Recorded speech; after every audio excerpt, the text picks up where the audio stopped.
All right. Good morning, everyone. Thank you. Or good afternoon, everyone. Thank you for being here today for our workshop, Legal Issues with Special Education in Special Education, being today presented by Public Counsel. And today we have with us attorney Kelsey White and social worker Bernadette Medina Golami. Thank you so much for being here. My name's Diana Shulak. I am a program manager at Family Focus Resource Center. We have 4 offices at Cal State, 1 in Cal State University Northridge, and then 3 in the lobbies of the North LA County Regional Center in Santa Clarita, Antelope Valley, and Chatsworth. We help families that have children or young adults with disabilities, and we are so lucky that we get to present and collaborate with agencies like Public Counsel to bring you these workshops. We have about 10 different support groups, so we are here to help you with anything you need. I will be putting all our contact information in the chat at the conclusion of the workshop, but we did want to welcome you here today, and I'm going to pass it over to our hosts, Kelsey and Bernadette. Thank you so much. Thank you so much, Diana. Good afternoon, everyone. As they mentioned, my name is Bernadette Medina Golami, and I'm a social worker at Public Counsel. I am a part of our Children's Rights Project. At Public Counsel, we have about 9 different projects that help in a variety of legal areas, including consumer rights and economic justice, immigrant rights,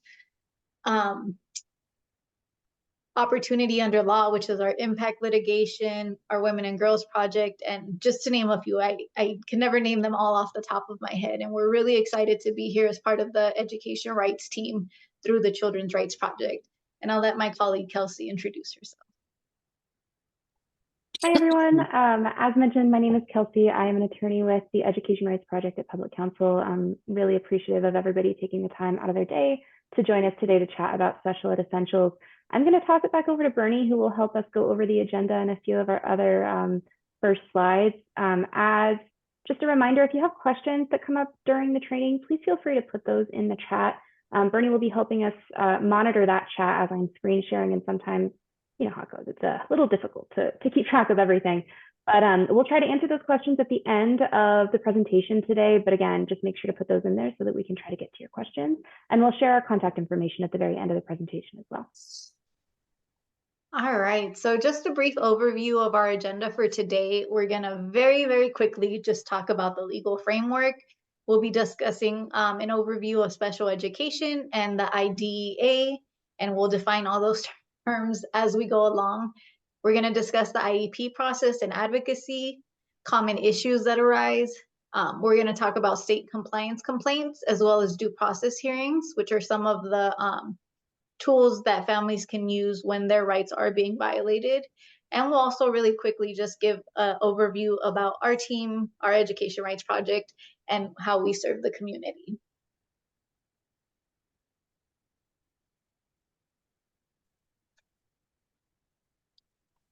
All right. Legal framework. So I'm sure many folks here already know this, but just in case you don't, special education law in California is controlled by 2 different bodies of law. There's federal law and there's state law. Under the federal law, the governing law is actually called the Individuals with Disabilities Education Act, or IDEA, and you can find the text of that law at 20 U.S. Code Section 1400 et seq, which means and following.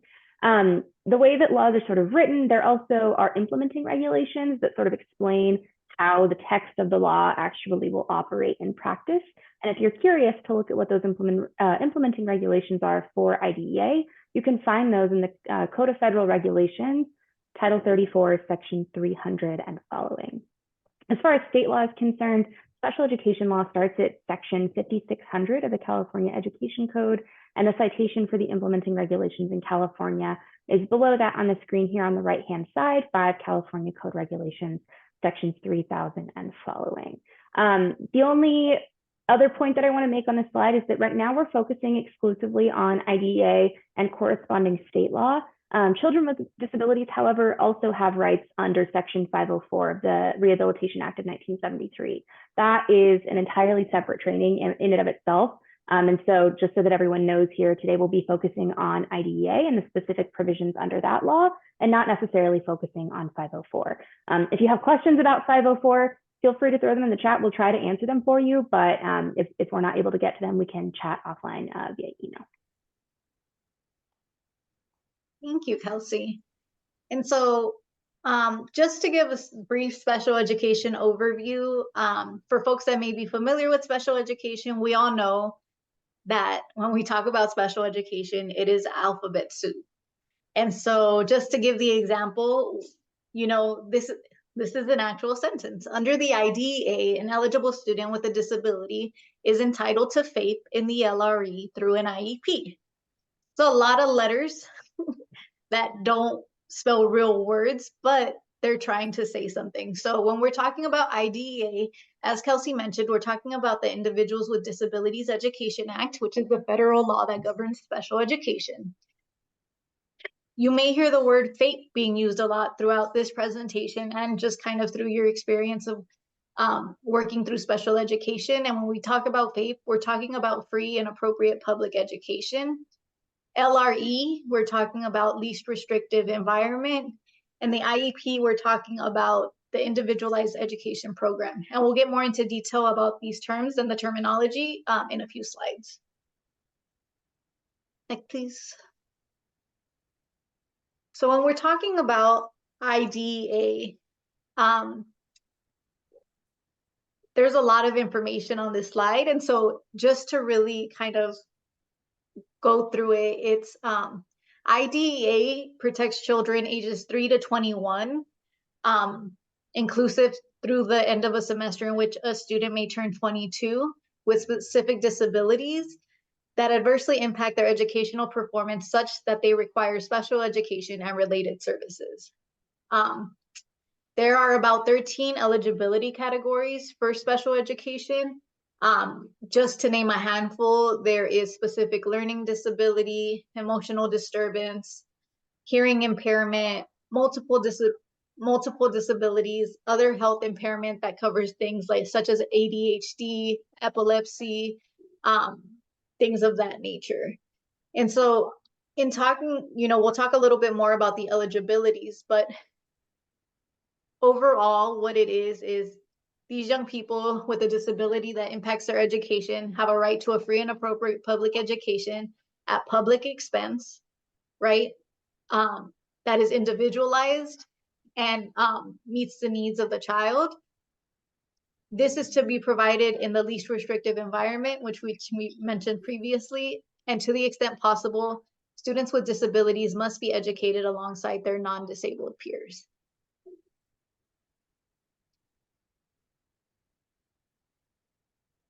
And again, just to kind of reiterate the terminology, when we're talking about the IDEA, we're talking about the Individuals with Disabilities Education Act.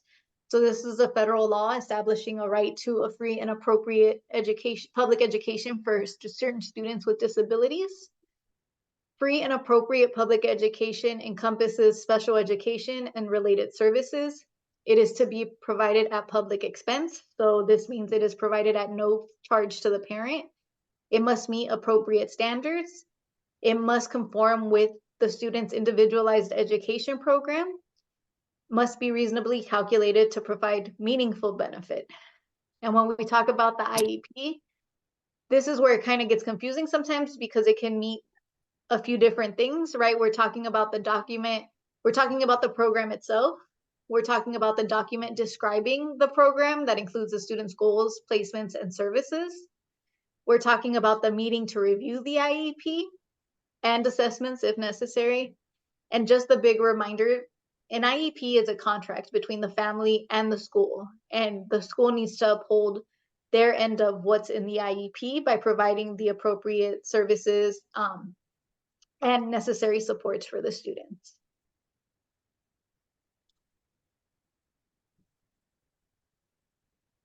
Okay, so under the law, a student with an IEP, at such a student with a disability, must receive an individualized education program that is specially designed to meet the student's unique needs. As such, this is why we talk about individualized, right? You hear individualized a lot, and sometimes that terms get thrown around with IEPs where it's like, it's individualized, it's in our goal bank, it's in our template that we have. Kind of a lot of schools and school districts forget what individualized really means and forget that it's focused around the need of that specific student, and each student has very different needs, and we're going to talk about that more.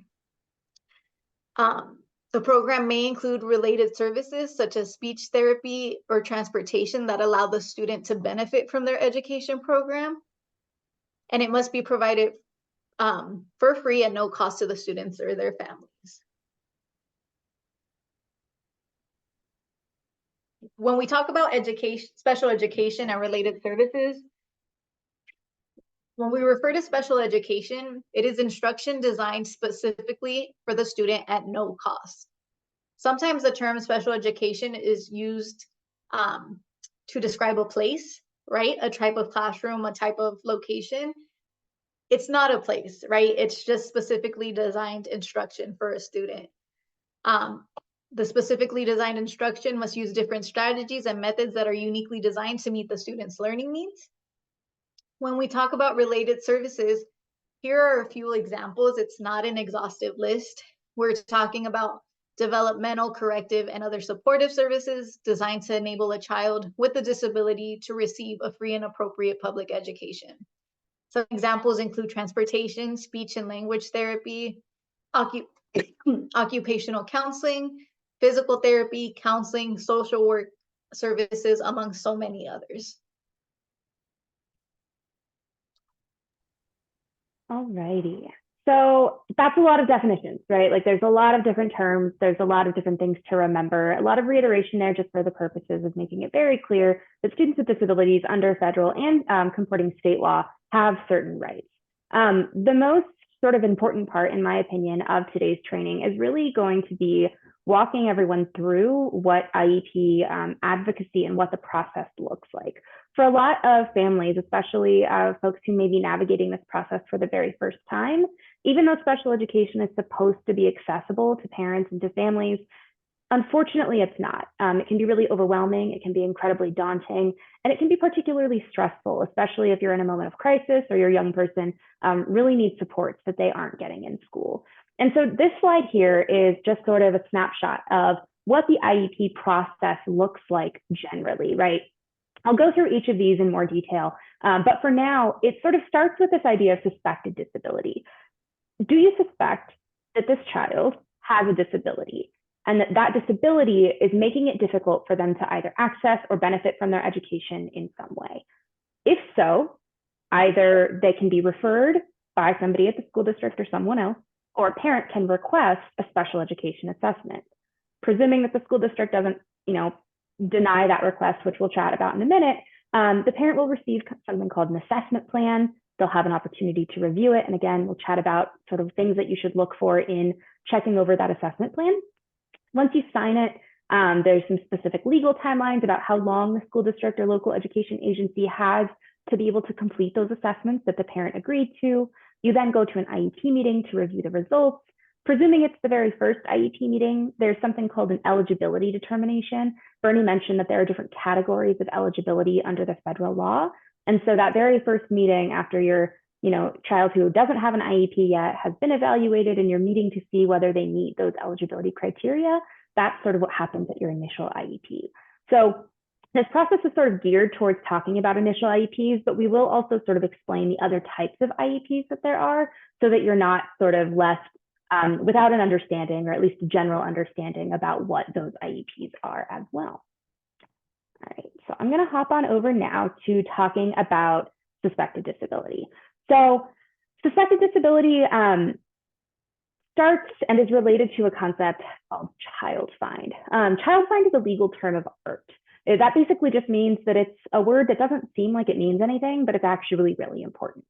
And child find refers to a school district's obligation. In fact, it's their affirmative obligation to identify, locate, and evaluate, or in other words, assess a student with or suspected of having a disability who may be in need of special education and related services.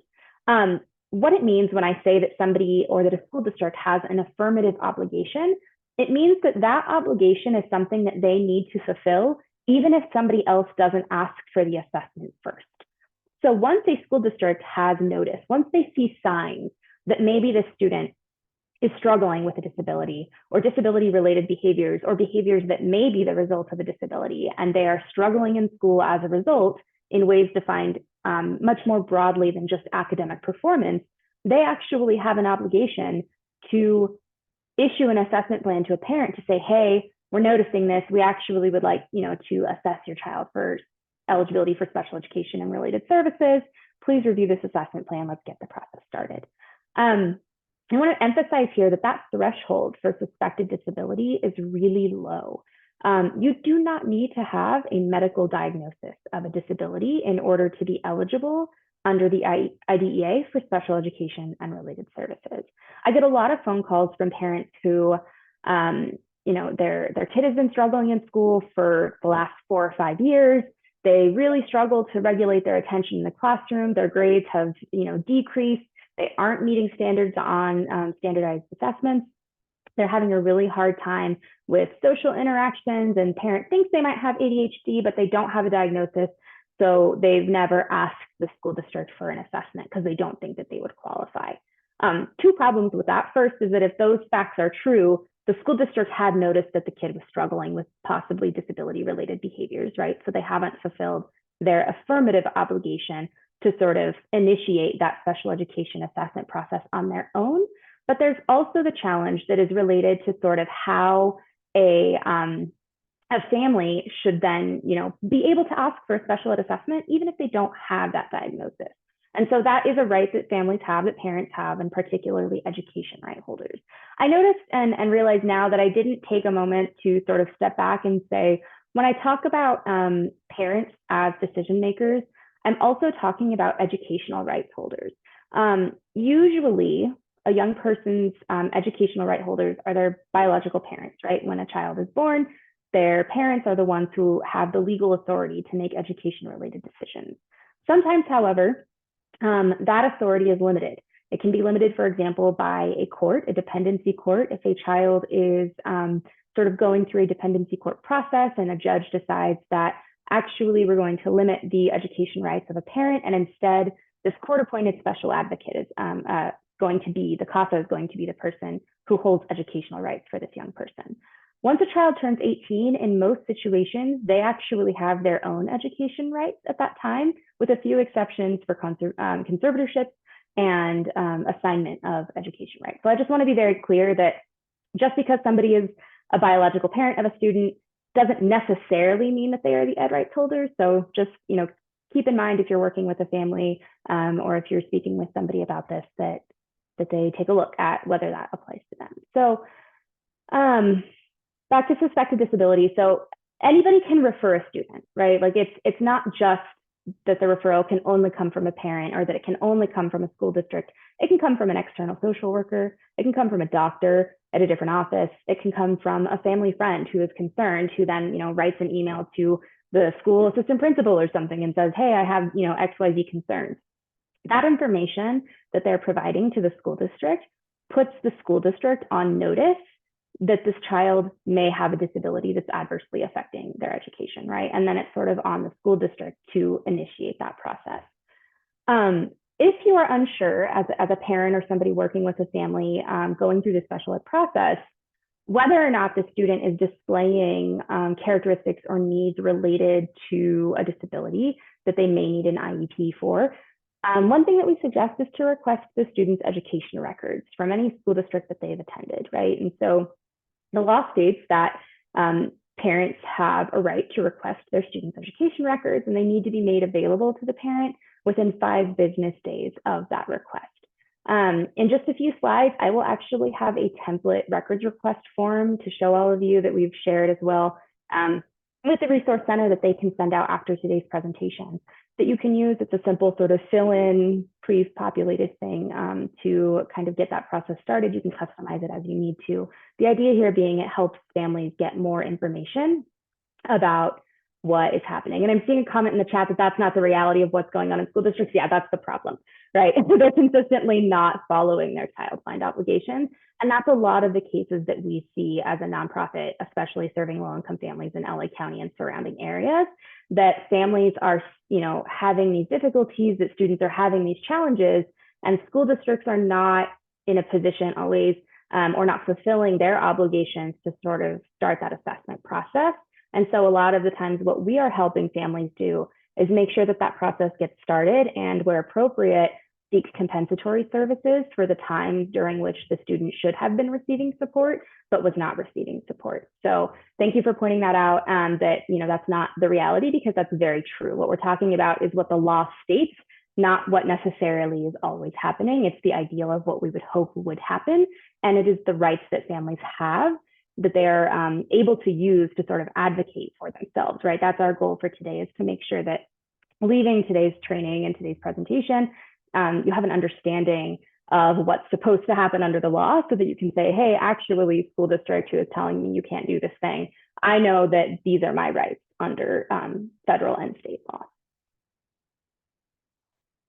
Okay. This slide here, as just a sort of following up on a lot of the different issues we see, I mentioned that a lot of the issues that we see are folks who are having challenges and just not receiving any support. The school district hasn't started the process.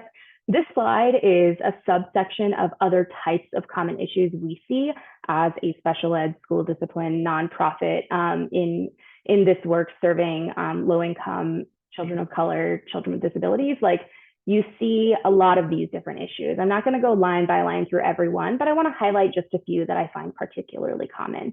First is attention or memory challenges, right? So a young person has trouble following directions. They can't really keep up with the class. They have a hard time recalling instructional information. That might suggest that there is an attention or memory challenge that may or may not be related to a disability, depending on sort of the totality of the factors, right? There's also social, emotional, and behavioral challenges that may be indicative or suggestive of a student who may need an IEP. That can be withdrawal, anxiety, low self-esteem, anger or outbursts at school, peer conflicts, which may or may not include fighting at school, some difficulty with authority figures, whether that be teachers, administrators, school resource officers, whatever the case may be. Those difficulties may be, suggestive that they are breaking all policy. That may be suggestive that they need social, emotional, or behavioral supports. In terms of sort of motor challenges, if a student has a hard time using their pencil and writing legibly, and they're in the 6th grade and they still can't keep within the lines, that might suggest that they have a fine motor need, and maybe they need some occupational therapy services, right? If a student is sort of struggling with articulation, they can't pronounce words appropriately, maybe they have a speech or language related impairment that requires special education and related services. Not every single student who presents with any one of these issues is guaranteed going to be eligible under the IDEA, right? These are just common issues that we see that often, and in my experience, more often than not, there's something going on underneath the surface that we want to look into more. And so, like I mentioned a couple of slides ago, that threshold of suspected disability is actually very low.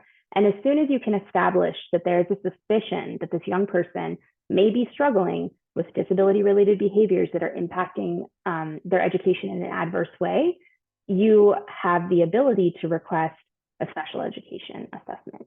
We have a handout that we're sharing that has a more comprehensive list of different common issues. I just want to flag for now that handout has both special education issues and school discipline issues on it, both of which public counsel is able to assist with in certain situations. So when you take a look at that handout, if some of those don't look like they match what's exactly on the screen right now, that's why. Okay, I promised that I would share a template records request. I recognize and apologize that it may be a little difficult to see on the screen here, but this is sort of a sample template of what you can do if you want to request records to see if your student may have a suspected disability that you want to learn more about and see what's actually in those documents. So you'll note that it just has the date of the document, the name of the school, where the school is located, the email address or fax number, the name of the district. You should send these requests to the school site and the district. That is something that we try to do just to make sure that we're getting everything that's stored both at the district and the school level. Yes, you will have access to these forms. We'll be sending them out after the training. There's a list underneath here of different examples of records that you can request. You can tailor that as specific to your child. You don't have to request everything. If all you want to see is a copy of their assessments, you can delete everything else. If all you want to see is a copy of their disciplinary file, you can delete everything else. But this is just sort of to give you an idea of the types of things you can ask for. It has a little line here where you can fill in the due date. Like I mentioned, it's 5 business days after the day of the request, and it's just a way to try to keep the school and district accountable to following legally required timelines in getting those records to you. I know that, as with everything, what the policy says and what the law says doesn't always reflect what happens. And so we encourage families and advocates to sort of follow up on their records request on day 3 or 4 to make sure that it was received and make sure that they are aware that the request has come in so that they can get those records in a timely manner. Okay, this is the assessment request process. So let's say you have, I have a child, right? And I suspect that maybe they have ADHD. And for whatever reason, the school district has not referred them for a special education assessment, even though they are not passing all of their classes. They're having a hard time following 1- and 2-step instructions. They are having sort of a really hard time with sensory issues in the classroom, like lights are too bright or sounds are too loud, and they can't maintain attention, and they can't complete their work for longer than like 5 to 10 minutes at a time, even though they're in a 10th grade. If I believe that, then I would want to request that they be assessed for special education. And so as the parent, what I would do is I would submit a written assessment request to the school and the school district that state, I'm the parent of so-and-so. I believe that they may be struggling with X, Y, and Z. Here are some examples of those things. I request a comprehensive special education assessment. And if there are other specific areas aside from just, a general psychoeducational assessment, which I can go over in just a moment, you may also request specific assessments, right? So the standard assessment that like every school district will do for any kid is a psychoeducational assessment. It looks at academics, it looks at your sort of educational history, it will look at general social emotional functioning, it looks at cognitive functioning, it looks at general social communication skills. But some students have more unique needs. Not every student, for example, needs a physical therapy assessment. But some students, especially students who maybe, for example, have orthopedic impairments, they may need a physical therapy assessment. And so what a parent can do is request a psychoeducational assessment as well as a physical therapy assessment, or whatever the type of assessment is that a student needs. Just as a note, I have another sample assessment request form, so you don't need to remember all the different types of assessments right now. We have them all listed out, or at least a large number of them listed out on that form. The idea is you want to request the psychoed and whatever other assessments are applicable to your child. Once you send in that assessment request, and we always recommend sending it in, via email with return receipt requested, or hand it to somebody at the school and ask for a date stamped copy. The school district has 15 calendar days, so not business days, but calendar days here, from the date that it receives the request to issue a written assessment plan. That assessment plan is going to be a document that's going to say the student's name, their date of birth, sometimes the school they attend, and it will have a list of the different assessments that the school district is proposing to conduct based off of that request. It's very, very important that the student be assessed in all areas of suspected disability. So if I ask for a psychoeducational assessment and I ask for a physical therapy assessment and a speech and language assessment because my student struggles with articulation or something, if that assessment plan doesn't include a psychoed, a physical therapy assessment, and a speech and language assessment, they're not assessing in all areas of suspected disability, and the parent would need to go back to the school and say, hey, this is missing. The other big thing that we want to look out for in reviewing these assessment plans is to make sure that it's a qualified person who's conducting the assessment. I want to take a moment to acknowledge, I know that there's a shortage, right, in indirect service providers.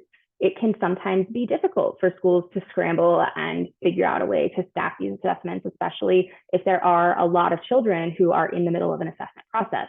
That said, that is no reason for a general education teacher with literally no training in speech and language pathology to be the person administering a speech and language pathology assessment, right? So you want to make sure that each unique assessment is being conducted by a qualified assessor. A physical therapy assessment should be done by a physical therapist. A occupational therapy assessment should be done by an occupational therapist. An audiological assessment or an assessment for central auditory processing disorder should be done by an audiologist, and so on and so forth. There are a couple areas where the law is less clear on what counts as a qualified assessor. Those areas are functional behavior assessments, right? Some schools will use school psychologists, others will use teachers. It really depends on the circumstances whether that assessor is appropriate. So all of this is to say, parents should check that assessment plan, make sure that it includes all areas of suspected disability and that they are being conducted or proposed to be conducted by qualified providers. Assuming the parent is in agreement, they can sign that assessment plan and return it to the school. It is important to know that a school district cannot start the assessment until they receive written consent from the parent. The only exception to that is if they send you an assessment plan, you never sign it, and the school district thinks that it is absolutely necessary to provide a free, appropriate public education to that student, they can file a due process case against you, basically, as a parent, and try to prove to a judge at the administrative, the Office of Administrative Hearings, that this child needs this assessment and they want permission to do it without parent consent. That is the only way that a school district can move forward with assessments before they have written consent from the family. So I just want to flag that in case anybody is seeing that sort of a situation. Once the parent returns the signed assessment plan, the school district has to complete the assessments and hold that initial IEP meeting within 60 calendar days from the date that it received the signed assessment plan. There is a caveat to that 60 days. If you have a school break that is longer than 5 school days, so let's say it's the Friday before spring break, and then Monday through Friday the next week is spring break, that's a total of 6 school days off. The timeline pauses over those days, and it would resume after spring break is over. So that 60 days gets kind of adjusted based on sort of the school's calendar in any given year. All right, as promised, this is a little screenshot of what the assessment request form looks like. We will share this after the training.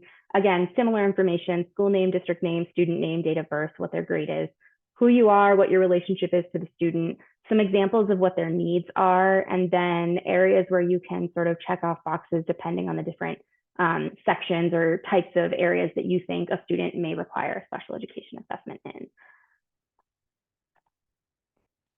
This slide here is just intended to show you practically how to count days. When I first started doing this work, I don't know, 7-something years ago, it was shocking to me how challenging it can be to figure out how to count days in special ed because of all of the weirdness going on with different school calendars. So if we assume today, February 6th, that we sent in a records request, they have 5 business days from the date of our request to get those records to us. So Wednesday would be day number 1, Thursday is day number 2, and Friday is day number 3. Saturday and Sunday are not business days. Monday is day number 4, Tuesday is day number 5, so the records are due this day.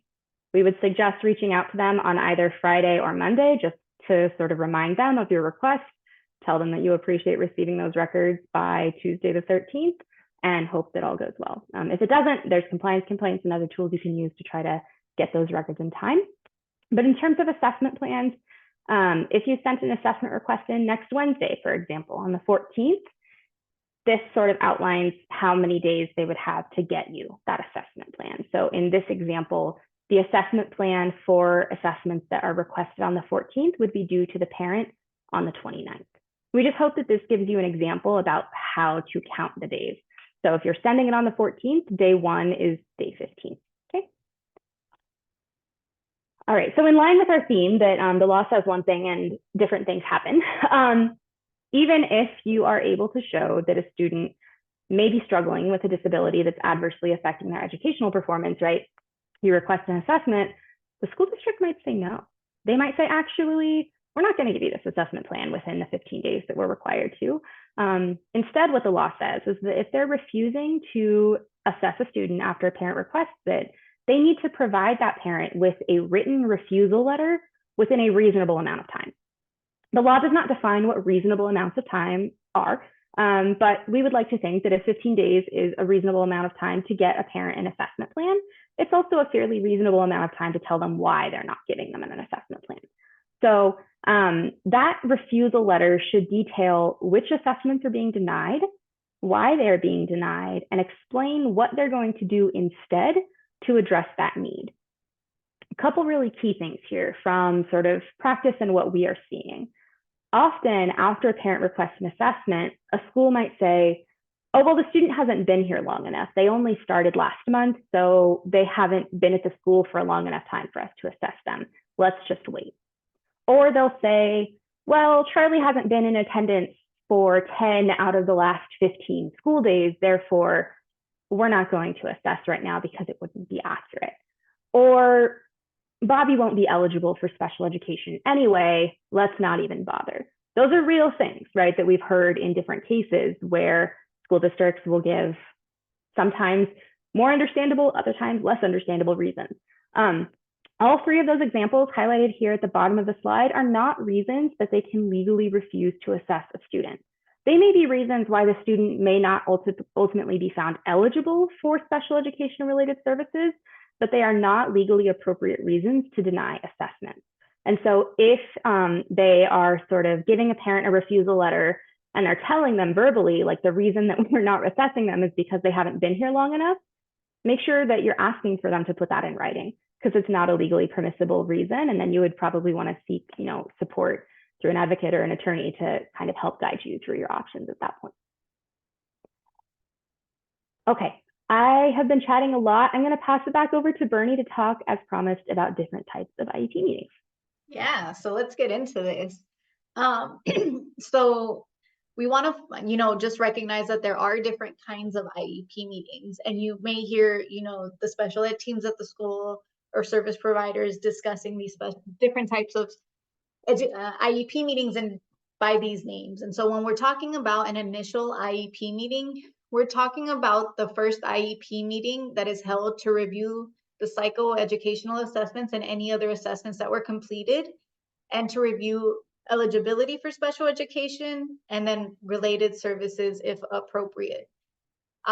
So initials tend to be longer, and they should be longer because you're reviewing an in-depth, at least one in-depth report that covers kind of the gambit of a child's educational history.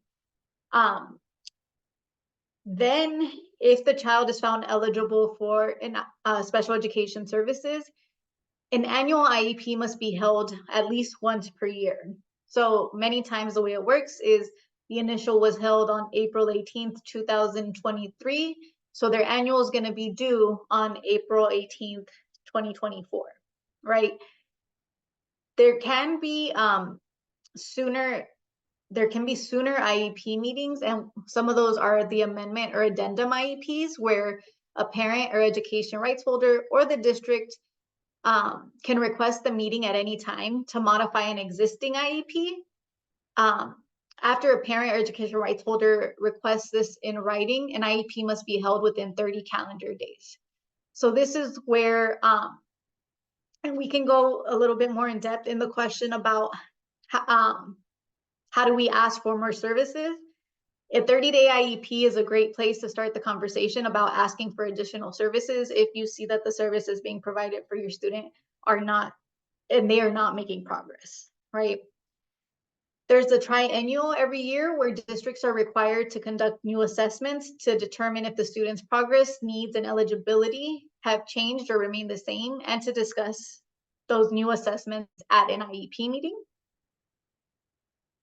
If a student transfers to a new school district within a new special education local plan area, which is SELPA, then a new school district must hold an IEP, a 30-day transfer IEP, to discuss placement and services. In the meantime, the new district must implement the old IEP and provide comparable services. So if a student changes to a new SELPA and their some of the issues we run into, it sometimes are the school may say they don't have comparable services, right? They enroll a student in a school and they may not have a special day class. And we're going to talk about placement in a little bit, but they may say they may not have comparable services. And so this is kind of where it gets a little tricky sometimes, where, you know, we have to work with the schools to help them understand that they need to enroll until a 30-day transfer IEP can be held to discuss what, if any, more appropriate placement or services would be appropriate. And then finally, there's a manifestation determination review. If a student with or in need of an IEP is suspended for more than 10 days in a school year, or if that student is recommended for expulsion, the district has to hold what's called the manifestation determination review IEP meeting. And at that meeting, they discuss the relationship between the behavior that occurred and the student's disability. We're going to go into a lot more detail on this later on when we talk about special education and school discipline, but we just wanted to flag that as a type of IEP meeting that is held as well.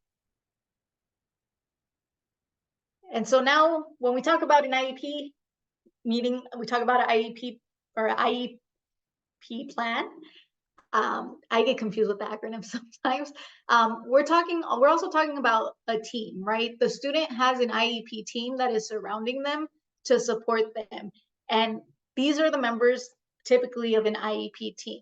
They include the parent and education rights holder, a general education teacher, a special education teacher, service providers, if there's any services being discussed or provided. There must be an administrative designee. So that is someone from the admin team at the school or from the district that is able to make decisions on behalf of the school or the district. Any assessors that conducted assessments must be there to describe or to discuss the assessments they provided. There's also the opportunity for school psychologists to be there, school social worker, any other school personnel that may know the student and is working with the student. And the parent also has a right to invite kind of their own advocate if they want their own advocate, and also outside service providers if the student is working with a counselor or a therapist outside of the school. For students, sorry, just really quickly for students, they should be invited starting after the age of 16, right? And we're going to talk a little bit about why, because we're going to talk about the transition plans that can be included in an IEP meeting, IEP document, I'm sorry. That doesn't mean that students cannot attend the IEP meetings before that. I kind of go back and forth on whether a student should attend, and sometimes it's because of the culture that some schools have, or some, you know, attitudes that the schools may already have for the student. It's not in the best interest or even the most comfortable for the student to be there, right? You know, sometimes there's a lot of reasons why, but you know, sometimes it's not the best for the student to be there. But once they get older, it is really important that they either participate in the meeting or that the school or parents find ways to get input for the student regarding the IEP in their meeting. So we have an IEP meeting coming up. What's the best way to prepare? So the best way to prepare is always to request a copy of the assessment reports 5 business days before the scheduled meeting. This rarely happens, unfortunately, right? This is one of those things where parents have a right to meaningfully participate in IEP team meetings. And in order to do so, it's really helpful to have the assessments provided ahead of time, because assessments are not easy to read. Assessments are, even for me, someone who's read them a lot, can get very complicated, very confusing. And getting the assessments ahead of time, you know, allows for families to look them over, think of questions, and, you know, feel a little more prepared entering the meeting. So that rarely happens. Another caveat is if English is not your first language, it is very difficult. You will not get the assessment report in your native language until after the IEP meeting. It is very unfortunate. It really sucks, and there's not a lot of protection there so long as they eventually get the assessment reports and the IEP documents in native language. So we do recommend, one person I didn't mention in the IEP team who's not a member, but they should be participating, is a translator if parents need a translator in order to access the education meeting. So along with requesting and reviewing the assessment reports, really discussing the education concerns that you have with the school, with any mental health providers that may be working with the child, with anyone working with your child, your student, outside of school and inside of school. And we recommend just bringing a list of questions and concerns to the IEP meeting. Again, these meetings can be really long. They can be, just hard to follow sometimes. We're going to talk about the process of what an IEP includes and what is covered in an IEP meeting, but it can be a little overwhelming, and it can be just between the alphabet soup that we talked about earlier, between all the different assessment tests that they talk about, it can be a lot to take in. And so we really just encourage folks to come in ready with questions out or concerns to discuss with the IEP team, and to feel confident in sharing these questions and concerns, right? Because you are an important and really probably one of the most important participants in the IEP team meeting. So we really encourage you to bring your questions, ask for clarifications. If something doesn't make sense, please don't feel embarrassed to ask, like, what do you mean by that? Can you clarify? I'm not quite sure what you're saying, because it's a lot. And as an advocate, I'm not an attorney, but as an advocate, right, even I do that sometimes where I'm like, hold on, I didn't quite catch what you're saying. Can you repeat, or can you try telling me a different way? And they're usually open to doing that. Next slide, please. All right. So like Barney mentioned, I'm going to go over what should be in an IEP. Fortunately, most school districts use software that has these different components sort of integrated, right? There is a section that will talk about whether the student is eligible. There's a section that will talk about what the student's present levels of performance are, what their goals are, their placement, or their services. Just because there's a section in the software, though, doesn't necessarily mean that the content of what's in that section is appropriate. And so that's my goal for this section. I want to make sure that you know, as parents and as ed rights holders, what the IEP is supposed to include, so that you can try to advocate for your student and make sure that that IEP, which remember is a contract between the school district and the parent about what they're going to do for the child, is as comprehensive, accurate, and appropriate as possible. So let's start off with the eligibility determination. So like we mentioned, for a student who doesn't have an IEP, right, and a family requests an assessment, the school district gets the assessment plan, the family signs off on it, or the ed rights holder signs off on it. The assessments are underway, 60 calendar days have passed, and then you go to the initial IEP meeting. And at that initial IEP meeting, the school district should have the folks who either did the assessments or folks who are qualified to sort of review them present the results of what the assessment said.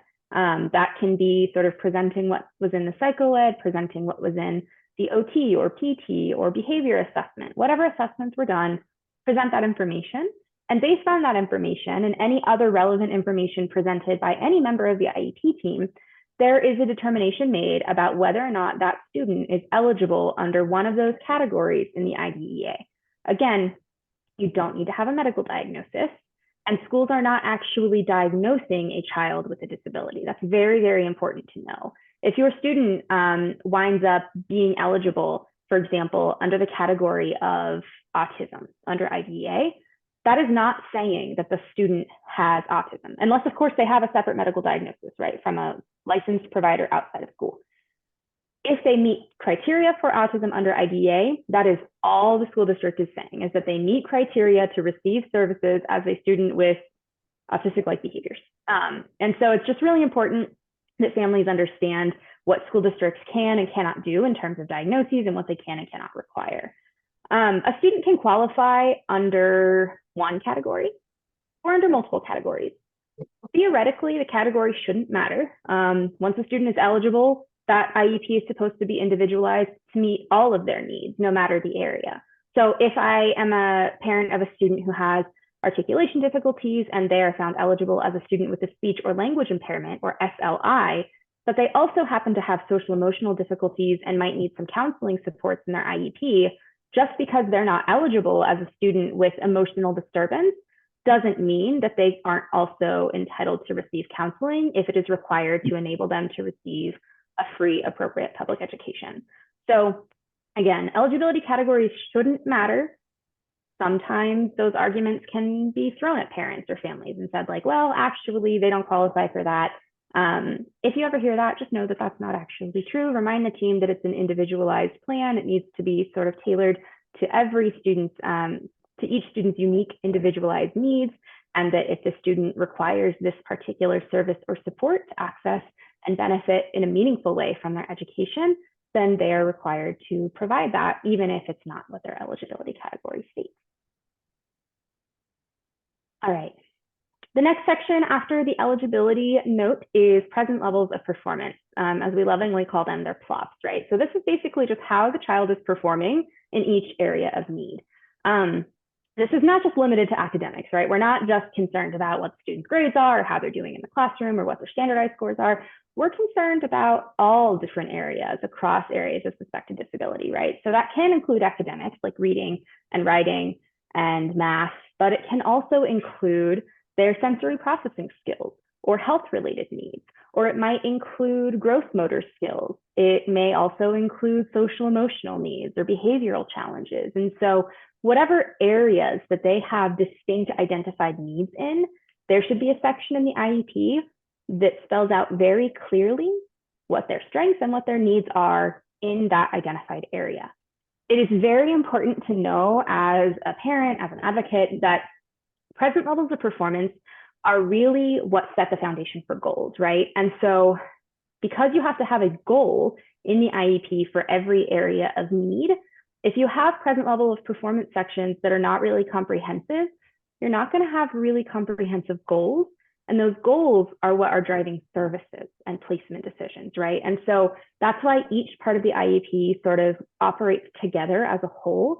And you want to take time and pay careful attention to what is included in those present levels and make sure that the parent is asking the team to include whatever their concerns are. And if they're not included in that present level of performance, make sure that the parent is documenting it somewhere in either the parent comment and concern section on the consent page, in a separate letter, whatever the case may be. It's important that those concerns are reflected here. Like I mentioned, there should be needs drive goals, goals drive services, absolutely. Goals and objectives in each area of need. We want to know what we would like the student to be able to do 1 year from now. Those goals need to be individualized. They need to be specific, measurable, understandable, comprehensive. If you have really vague goals and really vague present levels of performance, then you'll have very vague goals, right? So if I say Derek has difficulty expressing himself, and the goal is that Derek will express himself better, like what does that even mean? How are we going to measure that 1 year from now? It's very ambiguous. And legally speaking, it's really hard to have like a legal argument about if you do wind up having to go to a due process hearing to show whether or not the student made meaningful progress towards their goals, right?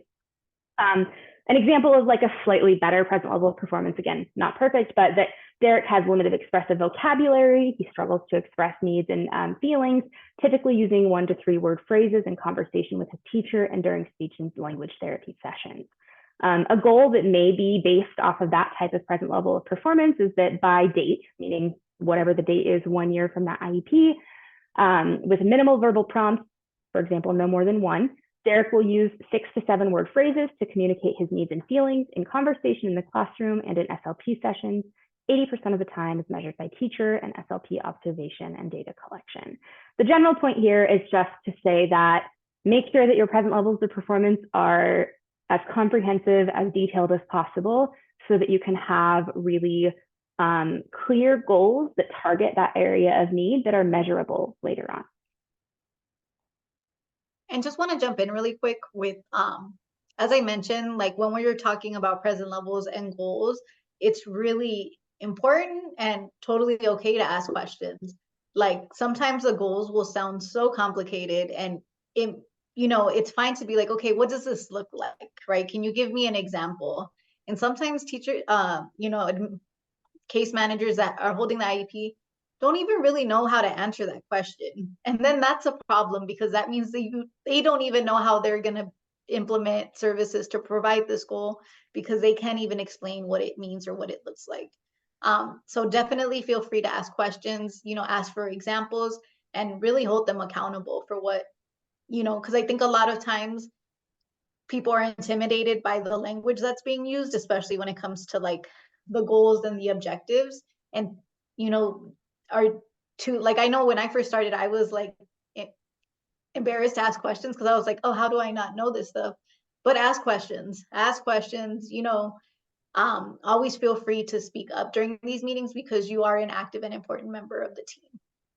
Absolutely. And you should feel comfortable and encouraged, in fact, to make sure that you're asking for goals that maybe aren't included in whatever the school is proposing to you, right? So usually at the meeting, they'll sort of quickly go over the present levels of performance, and they'll be like, all right, parent, here are the goals that we drafted. Everything looks good. Great, great.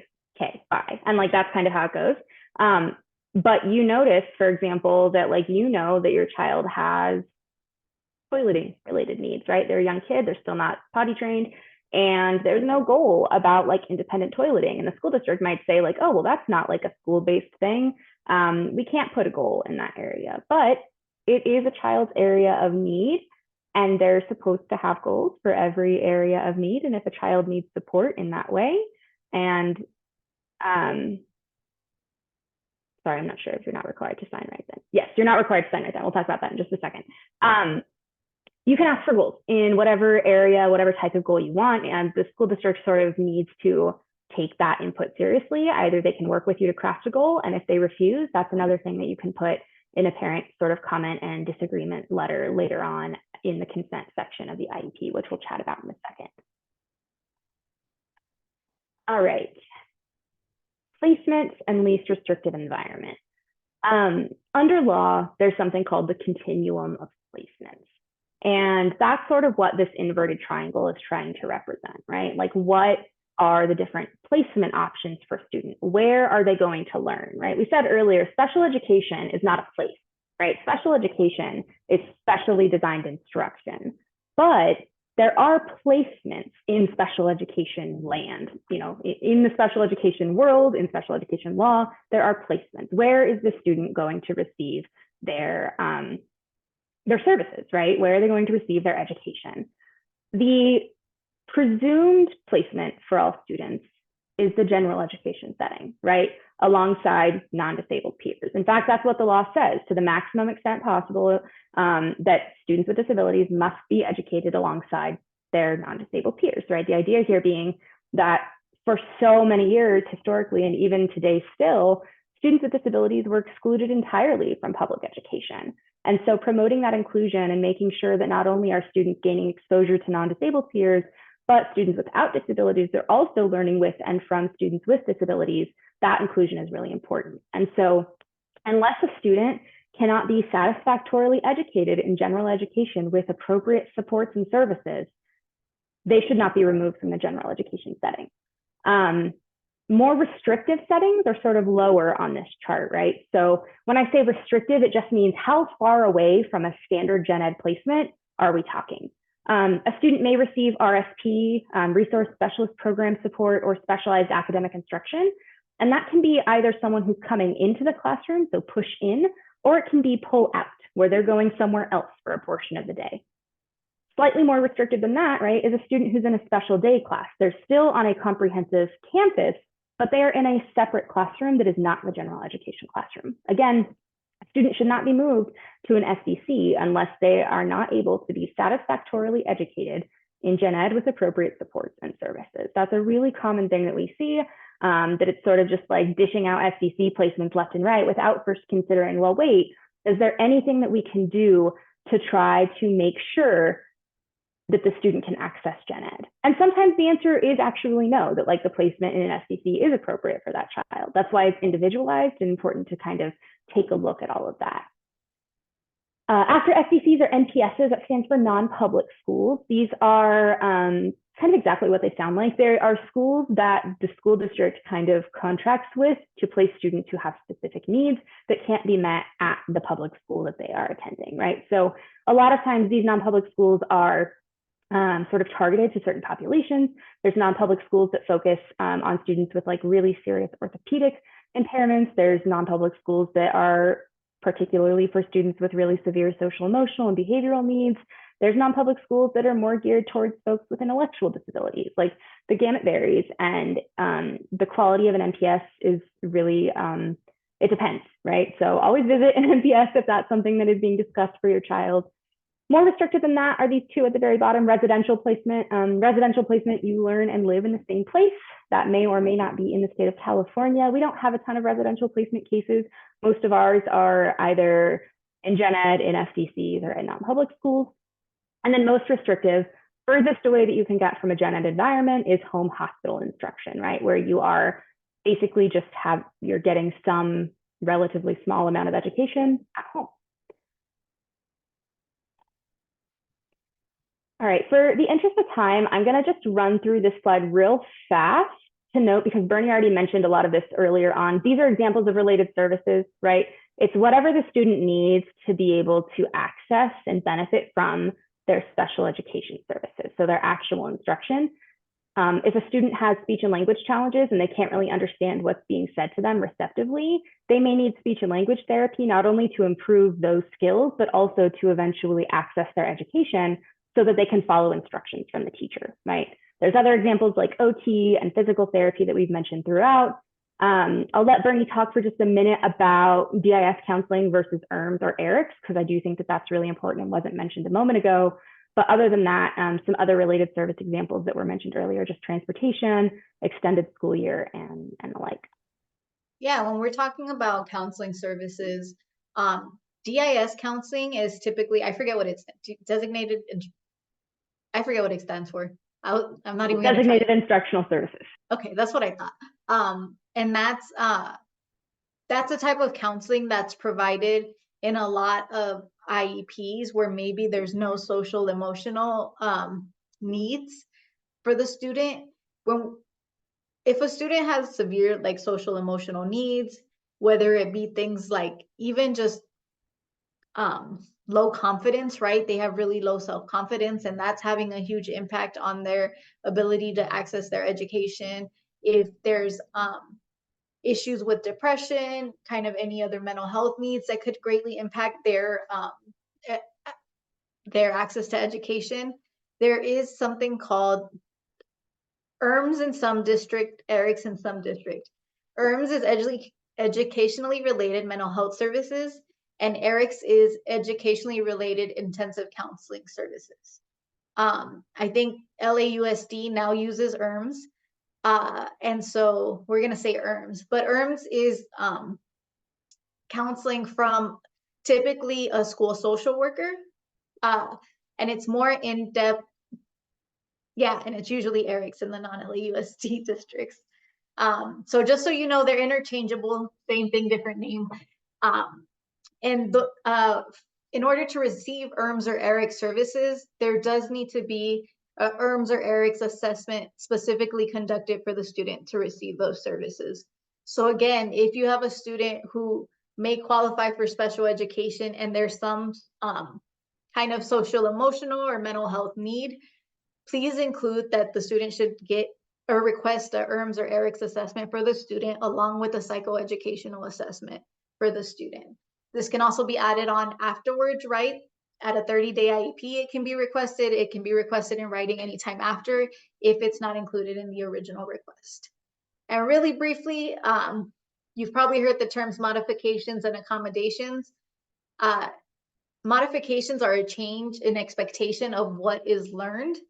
And so if you're talking about a student, they may change the curriculum for a student for it to be at the same level that the student is, right? So a 5th grade student may be given 3rd grade work because that's the level where the student is at. That's a modification, a change of expectation, a change of the curriculum. When we're talking about accommodations, we're talking about changes to the educational environment or how a student will learn. So It's just helping the child work around the disability to make sure they're able to access their education. So some examples of accommodations include smaller classroom sizes if necessary, sitting closer to the teacher, visual planners, kind of those more time on test and those kinds of things. So just to note, modification versus accommodation is a good lens in which we can analyze the IEP's attitude towards the child, right? If they are pushing more towards modifications, that's a change in expectation. So there's a different level of expectation for the student, whereas accommodations is kind of building in things in place to help support the student at the level they are at, grade level wise. And then lastly, before we hop into IEP advocacy, we're going to discuss the other components that an IEP may have. And those include a behavior intervention plan and an individual. Yes, modifications is more towards the curriculum, correct. And an individual transition plan. With the BIPs or behavior intervention plans, it looks at the behaviors, what type of behaviors that occur, the frequency of the behaviors, the duration of them, and the severity. And so the whole point of a behavior intervention plan is to know the behaviors, what they look like, and how to address the behaviors when they happen. So it's not a shocking thing if a student who has a history of having a tantrum in the classroom, it's not new to the teacher. The teacher has a plan and knows how to best support the student so that he and the other students in the classroom can access their education. The behavior intervention plans typically include information from an FBA, a functional behavior assessment. And through the functional behavior assessment, they look at behaviors through the ABCs of behaviors. So looking at antecedents, so what leads up to the behavior itself, and consequences. And then for the individual transition plan, it's to prepare students, usually starting around the age of 16, but it can be earlier. I think LAUSD starts at 14. And it looks at life for the student after high school. So what do they want to do career-wise? What are the educational opportunities they're interested in? What self-help and adaptive skills do they need support with? And again, those are really important to look at because sometimes they can be really great and sometimes they can quite honestly suck and provide no support to the student. So we'll keep going. Alrighty. To keep to our promise that we're going to try to get to questions in the next 5 minutes, I may go a little quicker through these next few sections. I will start with a caveat that some IEP disagreements are easily resolved at the IEP level. Other disagreements about special ed need more intensive advocacy. We will be sharing at the end of our presentation a link to our intake form if you happen to meet certain requirements for public counsel services and want some help for free legal services in these areas or just sort of counsel and advice. You can fill out that link. But generally, what do you do if you disagree, right? Like if you disagree with whether a kid is eligible, with what an assessment says, with what their placements are, you have some options, right? You can kind of try informal negotiations at the IEP level, or if a school district happens to have an informal dispute resolution sort of process, you can try to use that. I've had quite a lot of success that way. I try to the maximum extent possible to be as collaborative with the IEP team as possible. I personally don't believe that being adversarial is always the most effective method. Sometimes when folks see like attorney is coming, they suspect that I'm just going to be like awful to deal with. And I really try to like combat that stereotype by using informal negotiations instead of trying to like immediately go and file for due process, which we'll chat about in a moment. If you disagree with an assessment, parents have the right to request an independent educational evaluation. That's just an evaluation that's done by somebody that isn't the school district, but that the school district has to pay for. Once a parent disagrees with an assessment and they ask for an IEE from the school, they can only, the school district can only respond in 2 ways: agree to fund the assessment or file a due process case with the Office of Administrative Hearings to prove that their assessment was appropriate. Those are the only 2 legally appropriate responses. If you disagree and you think that like, hey, my kid still needs support, but maybe you're kind of on the fence of whether you actually think they meet IDEA eligibility requirements, you can seek support through a 504 plan. Again, outside the scope of this training specifically, but that is an option that families have.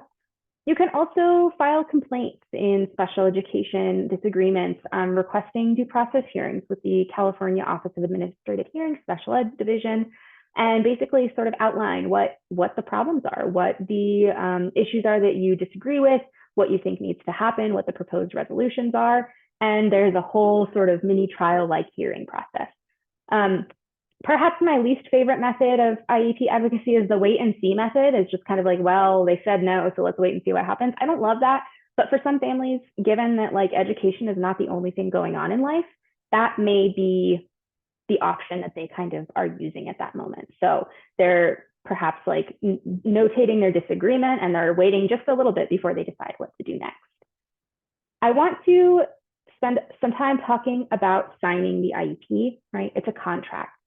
And the parent has to sign this contract before that contract can be implemented. Parents do not have to agree to an entire IEP document, right? They can, if they agree with everything in the IEP and they don't have any disagreements or concerns, they can sign full consent. But if they have other disagreements or other concerns, they can consent to some parts, but not others. They don't have to consent at all. Of course, if the school district doesn't get consent for anything, they can't do anything, right? Similarly to how they can't do assessments without parental consent. But it's just important to kind of not sign the document at the meeting, never ever sign an IEP document at the IEP meeting, ask to take home a copy to review on your own, review it in as much detail as humanly possible, note in detail on the consent page what parts you agree and disagree with. You can tell them that you're agreeing for implementation only, but maybe you don't agree that this is actually what the student needs. And then you can return it, right, to the school. 2 quick notes.